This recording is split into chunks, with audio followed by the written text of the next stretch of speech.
important for us. And I would be glad to take your questions at the end. But I love the quote that you gave out of that book because it talked about the federal dollars being our dollars. This to me is the way my tax dollars return to Michigan to give care for individuals who either do not have coverage at this time. And you can see for our organization, we have such a significant growth here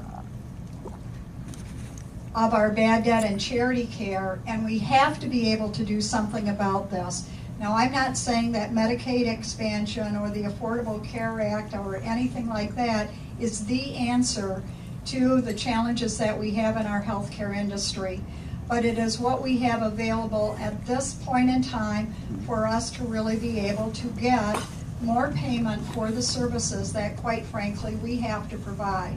So you are already paying for uninsured individuals to obtain care, and we believe that we need to go at this in a more rational way. We need to look at returning and not turning away federal dollars that all of you have contributed to, and for us to be able to have the best resources that we have and the best financial support that we can have as an organization so we can continue to invest in your care.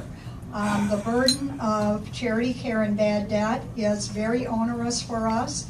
It is extremely challenging for us and will continue to be in the future. So I will just say to you that the Medicaid expansion bill that now moves into the Senate here and the state is a very important bill from our perspective that we need to have passed in order to make sure that we remain as solvent and able to provide the services here that we can.